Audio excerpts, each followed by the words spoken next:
વડોદરા શહેરના જાંબુઆ બ્રિજ ઉપર એસિડ ભરેલ ટેન્કરમાં અચાનક આગ લાગી જતા ભારે અફરાતફરી મચી।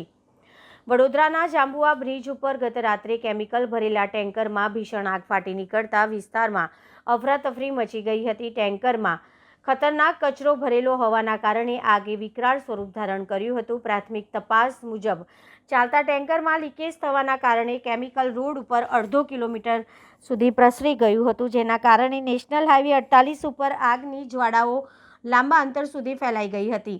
ઘટનાની જાણ થતાં જ Vadodara fire and emergency service તાત્કાલિક હરકતમાં આવી હતી।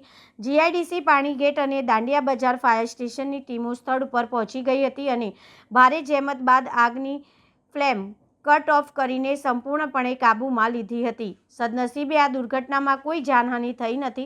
ટેન્કરના ડ્રાઈવર અને ક્લીનર સમયસર સુરક્ષિત રીતે બહાર નીકળી ગયા હતા। કેમિકલની તીવ્રતા વધુ હોવાના કારણે મોટી દુર્ઘટના સર્જાઈ શકતી હતી, પરંતુ ફાયર બ્રિગેડની સમય સૂચકતા કામગીરીના કારણે મોટી હોનારત ટળી ગઈ હતી। હાલમાં ઘટનાના સ્થળે કુલિંગ કામગીરી પૂર્ણ કરવામાં આવી રહી છે અને ટ્રાફિક વ્યવહારને પૂર્વવત કરવાની તજવીજ હાથ ધરવામાં આવી છે। વડોદરા ફાયર એન્ડ ઇમરજન્સી સર્વિસને રાત્રે ટેન્કરમાં ફાયર હોવાનો કોલ મળતા જીઆઈડીસી ફાયર સ્ટેશનની ટીમ તાત્કાલિક ઘટનાસ્થળ પર આવી। હેઝાર્ડસ કેમિકલ ઉપર એવું લખેલું છે, હેઝાર્ડસ વેસ્ટ કેમિકલ, એનું એક ટેન્કર હતું જેના અંદર ફાયર થઈ હતી। ફાયર લગભગ અડધો કિલોમીટરથી સ્પ્રેડ થઈને આગળ આવી છે। ધેટ મીન્સ કોઈ જગ્યાએ લીકેજ હશે અને લીકેજના કારણે ગાડી ચાલુ લીકેજમાં ફાયર સાથે થોડી પુલ ઉપર આવી ગઈ હતી।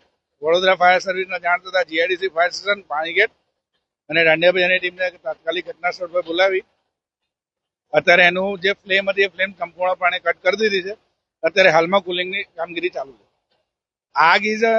આગ જે છે એ કોઈ પ્રકારનું એક ચોક્કસ નિર્ણય નથી કે ધીમે ધીમે સળગે। અમુક કેમિકલ્સ, અમુક રિએક્ટર્સ જેવા કેમિકલ હેઝાર્ડસ કેમિકલ્સ હોય જે એક્સપ્લોઝિવ બી હોય, હેવી ફ્લેમ પણ હોય, એટલે જીઆઈડીસી ફાયર સ્ટેશનની ટીમ તાત્કાલિક ઘટના સ્થળ પર આવીને આગ ઉપર કાબુ પાડવાની કામગીરી ચાલુ કરી દીધી હતી।